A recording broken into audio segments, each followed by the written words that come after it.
Welcome to our program. In today's episode, I'd like to introduce our guest, Sister Katharina Deifel, a Dominican nun here in Vienna. It's my pleasure to introduce you to this rather hip nun who has a video on YouTube.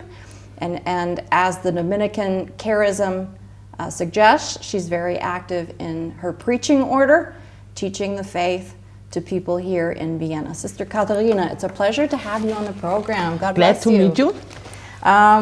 Of course, I have to start with your early years in religious life. Well, not religious life, but you said you came to religion gradually.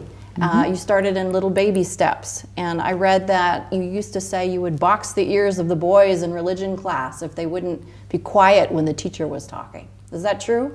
That's true. But I really came to religion step by step because my parents were well situated but not religious. They were good and decent people, decent people, but not religious. My youth was quite nice, and I was on balls and had nice dresses and parties and so on, but I missed a deeper sense in my life. And therefore, during the studying, I blundered into the group of the 68. I don't know if everyone knows this group. Well, we just say the 60s generation. The 60s, Yeah. It was a little bit wild time, yeah. It was a wild time. I think it's a danger when young people have no really sense in their life that they are attracted from very radical groups, and that was a radical group, and it became left and leftist. Very and, leftist, yeah. Leftist. You even became an atheist for 2 years? Yeah, for 2 years I was atheist, but I'm very correct, and I read then Marx and the Frankfurter School, also Adorno, Marcuse and so on, and Habermas, and there I recognized that can't be the true way. And for me was Kant the great philosopher, because I thought if a man who thinks so correct and distinct and clear, and he believes in God, that must be true. And then I read the Critique of Pure Reason, and that was a very nice work for me, because then I came to the realization, to the belief of enlightenment. And we should say for our viewers and listeners that you studied philosophy. That's why you're so interested First in I studied, we call it in Austria, Altphilologie, Latin and Ancient Greek, became a teacher, and the next study was then philosophy. Yeah. There I reached the doctor. You got a doctorate? I got it, yeah. But in this time I read many philosophers, of course, I had to read them. And Kant was for me a very main philosopher, because he converted me to the belief in God. Which is interesting because he wasn't Catholic, correct? He was not Catholic, but he believed in God, and he had such a clear way to explain it to people. To explain it, and he explained it to me also. But then I was only on the level of religion of reason, of the Enlightenment, and not the Catholic. Right. And during my time as university assistant, I met during a symposium or congress my later husband. And I have to use the phrase in German because it's so beautiful. You said your husband was charmant katholisch. He was in a charming way a Catholic. Yes. And you was said it was love at first sight. How does that work? I don't know. We saw each other and we fall in love. And all the world was gone away, only we two existed then. Ah, how wonderful. It was really one moment. And then we married very soon, and we were very happy, but we had only one son. He's still alive. Whom you named Christian. Christian, yes. Yeah, which is, again, it's almost like God gave you these little signs all along that you were going to become a Catholic. Maybe we should also tell our viewers Catholicism is the main religion of Austria, at least on paper. At least on paper. So continue your story. So you got your doctorate, and your son started to grow up, and you went back to school again. Yes. First, I left my job on the university to can live only for my family. Okay. That was very main for me. It was very important to live for your family and to care for them, especially when your son was little. Later, I went back to school as a teacher, and I studied theology then, and made a master in theology. And of course, by this time, you had converted because of your husband. I converted because of my husband, because he lived in such a charming and nice way the Catholic life. I think everybody would have be converted by him. Oh, wonderful. He sounds like a wonderful man. And you had 25 years together. Which, Too few years. And then your husband passed away. Then he passed away. And then began a whole new chapter in your life. First, I couldn't understand why God took him away. My son doesn't understand till he still today. Wonders, yeah. He still wonders because... And you're a grandmother now. You're a grandmother. No, I'm grandmother, yes. But when your husband was dying, he spoke to your son, and he had a sense that you had a vocation even then. I think my husband did know me better than I know myself. And he already noticed that I have a religious vocation to go into a monastery. And he told to my son, if I have to die, then let mother go. Let mother go to a monastery, to a convent, which is beautiful. And you found this out from your son, because you told your son, he didn't tell you. Yeah. What was it that attracted you about the Dominicans? It is an order of preaching. And I was teaching my whole life. Yes. And I could stay in my profession. I think this order is very important for today, because now we have a very materialistic time, and the order of Saint Dominic. Yes, the order. In Latin, it's Dominicus. Yeah, Saint Dominic. Yes. Dominic. He wanted that we preach based on a poor life and based on good theological arguments. So you take vows of poverty, chastity, and obedience. And you said, actually, this is interesting to me as a layperson, but you said giving up possessions is actually gives you a sense of freedom. It's very freeing. I think all vows make us free, because we're not fixed to things that are not the last sense of life. Yes. If we give them up. Yes. Of course, every human being has a deep longing. Longing, yes, longing. Yeah. It's like a hole in their heart that only God can fill. Because we have an infinite longing for security, for love, and for freedom. But this longing cannot be satisfied in the finite world. That's impossible. That would be a contradiction. And if we have these vows, we became more free to open us for an infinite love, an infinite freedom, and an infinite security. I think that's the deeper sense of vows.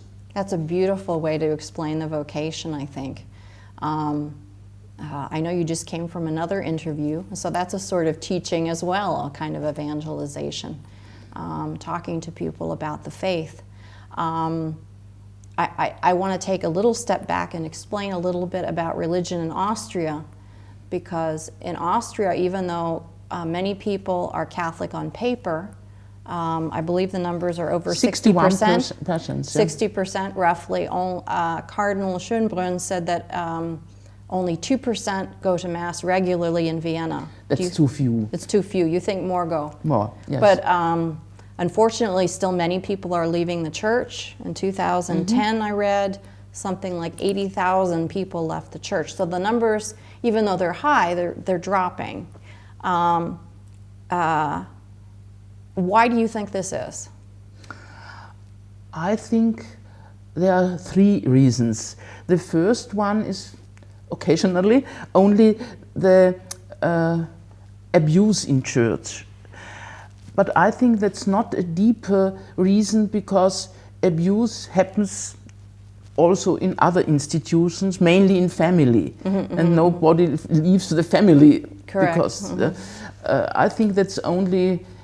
Do you think the political climate has something to do with it? Yes, that's more. I think two deeper reasons are, I already mentioned the 60s. You say 60, not 68? We say 68. We just say 60s, yeah. The 60s. This political group wanted to cancel the main beliefs? Institutions of the society. For example, marriage? Marriage, education institutions. The church, of course. The churches was the main thing. And the state found it in correct laws. Politically correct laws, yes. Politically correct laws. And of course, they couldn't reach it immediately, but slowly, over time, it erodes society. Yeah, that the family is not estimated now, and the other institutions are not estimated now, and there the society is destroyed, I think. You mentioned to me that the political climate here, well, of course, Austria has a parliamentary system, and government right now is run by a coalition of Social Democrats and the Green Party. And you said the Social Democrats really would be more red, in other words, like a communist party, and the Greens would also be, of course, very leftist. So the Christian party in Austria doesn't have very much to say. Is that fair? To explain it that way? A little bit they have to say, but in former times they had to say more, and therefore our country was more a Christian country, or a Catholic country. And since the 60s, it slowly but consequently being eroded. Society is, Christianity is being eroded. Eroded. That's, I think, one reason, and the other reason is an immigration not controlled by laws, or too few by laws. The first two waves of immigration, about 1945, so after the war, and then till 1990, the immigrants wanted to work here, but also to get integrated in the state. But the later waves don't want to. You're right. They are, for example, there's a lot of Muslims who come. Muslims, and the newer ones don't want to integrate. They want to live their life, their faith, their laws, and that's impossible. Well, it's not suited to our. Right, it's not suited, and you were explaining to me, a lot of it is according to Sharia law. In other words, very radical Muslim beliefs. Totally contradicting Catholic beliefs. But the socialists don't want, the Austrian socialists don't want to restrict this immigration because that's their votes. Oh, and they only say votes. that we have many votes and they may come and they have not to they must not integrate. That's not necessary. But for Austria, that's not a good way of immigration. Right, right. No. I like to look back on history, and Austria has an amazing history. For example, you have these Catholic societies that young people belong to, originally for men and now also for women, but the men's societies go back at least 150 years. And you said these Catholic societies are still very prevalent and positive things that young people see and join. Can you talk about the Catholic societies for youth? There are many ones. You told now about the student societies or student associations. That's a very great group in Austria, but they are not all Christian. There are several groups. Some of them are liberal. And some would not be. Some are Catholic. Some of them are Deutschnational, also German national. But the greatest group is Catholic, or at least a Christian group. And there are groups for pupils and for students, male or female. They have colors, they're color bearing. You have to hold this up and show me. So they would wear this almost like Miss America across the chest. Yes. And it has a medal, and the colors belong to whichever society has those colors. Has own colors, and this one is for pupils, and this one for students. And you were explaining to me that once a year, all the students wearing uniforms, almost like the Middle Ages, with high boots. No, not Middle Ages, but the time after the wars against Napoleon. Okay. They are dressed in this sort of costume. They come to Mass. They're even wearing a sword. And during the Gospel, you said, and during transubstantiation, they actually have to hold their, and that's very sword difficult up high for a very long time. Because if the Gospel is long, that hurts, and So they take faith seriously. So it's nice to know that the faith is not dead among the young people. Yes, we try that. Of course, it's not whole Austria, but it's a main group. It's a start. And if they have finished their studies, then many of them are important persons in politics or economy. Oh, how interesting! How very interesting. And they had a strong resistance against Hitler, these Catholic groups. So it's important to make mention of this, because in the German university system during Hitler, the universities embraced Hitler and his ideas, but this was not the case in Austria. You said the Catholic societies of young people resisted Hitler. I think in Germany, also, the student associations were cancelled by Hitler. He only wanted one of Nazi students, and the others were all cancelled. But in Austria, the resistance were stronger, of course, because he called his invasion to Austria Aktion Otto, Action Otto, against our Habsburg against the Habsburg. Prince, I think in English it's Prince Erzherzog. Yeah, basically against the monarchy. Yeah. And you said the resistance began with the Catholic students at the 7th October of 1938, of course, in the Cathedral of St. Stephen. Initzer said, "Our leader is Christ. Christ is our leader." And that was, of course, against a declaration of war against Hitler. So what did Hitler do? He arrested many of these students, and many of them came to so-called KZs, that which are concentration camps.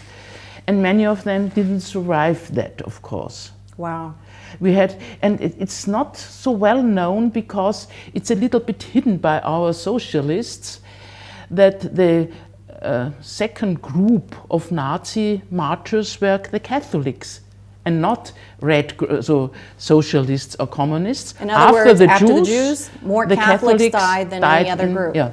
So many Catholic priests and nuns and so on were killed by Hitler. And that's not so well known till now, but these students' associations every 5 years celebrate the 7th October in St.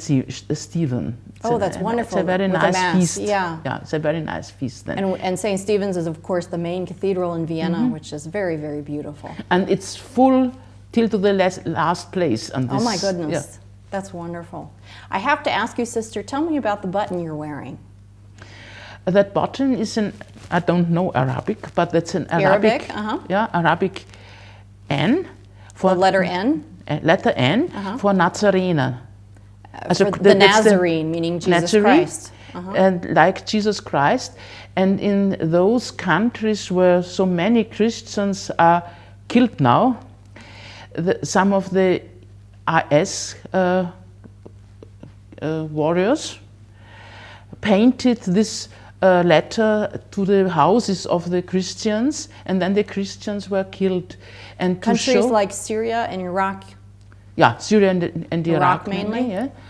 And now Christian associations wear this button to show that we like to that we honor these Christs, of course, and these Christians, pardon, and to help them. To support them, to help and them. honor their memory. And honor the memory. That's wonderful. That's absolutely wonderful. Tell me a little bit, sister, about, I know we talked about Nazi times, and we talked about the political climate today, but I know you also said the political climate, you think that the Muslims and other sorts of radical immigrants who are not cracked down upon by the socialists because they want their vote, you said it's as radical as it gets. In other words, these Muslims, just so people understand, we're not talking about hatred of foreigners. What we're talking about, Muslims who bring their culture here and are actually recruiting for ISIS, correct? Everyone is welcome in Austria. Of course, yeah. Who honors our laws. But it's impossible that immigrants opposite these laws. And today it looks like that.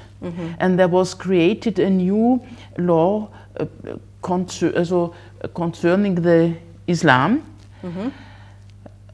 The idea was good, and the idea was good, but I think it is very difficult to enforce it. To enforce it, yes. Yeah, you said, I think it's something to do with the education of Muslims? Yes, with education and the money for them. Because it shouldn't be allowed that they get money from Saudi Arabia or Turkey. But it's very difficult to forbid that, or to control if they are getting money from these radical countries sometimes. Because it's too specific, Austrian. That is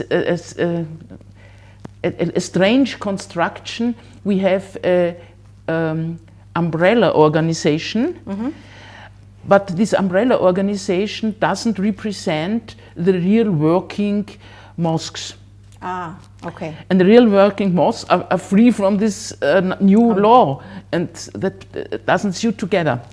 So it's a difficult situation. You said there are other attacks on the faith here as well. For instance, right now they're trying to introduce radical sex education for young children in Austria. And the church is obviously opposed to that. We hope that we can stop that. Yeah. But we don't know, of course. It's very new, this situation. How do Austrians view the American system? For example, the average American still feels that he is able to change things by his vote, by demonstrating in public, by marching in Washington, these kinds of things. Do Austrians feel that way, that they can change the system or not? I think the conservative groups are not accustomed to demonstrate. And it's a pity. It's a pity. Well, we'll have to pray that they learn to demonstrate, Sister, because we're at the end of our interview. Only the radical red groups demonstrate, but not the Catholic groups and so on. Very few of them. And if they demonstrate, the TV or the broadcasting doesn't... it doesn't cover them? Cover them, yeah. Oh my goodness. Well, we'll They have are to silent. If Catholics do something, that's very silent in TV and in... Oh. Yes. Well, luckily we're on TV now, and we're not silent about the Catholics in Austria. So, Sister, I want to thank you so much for joining us, and please join us for another episode of this program. We're so glad you could be with us, and please pray for the Austrians and the situation of the Catholic Church here. Till next time.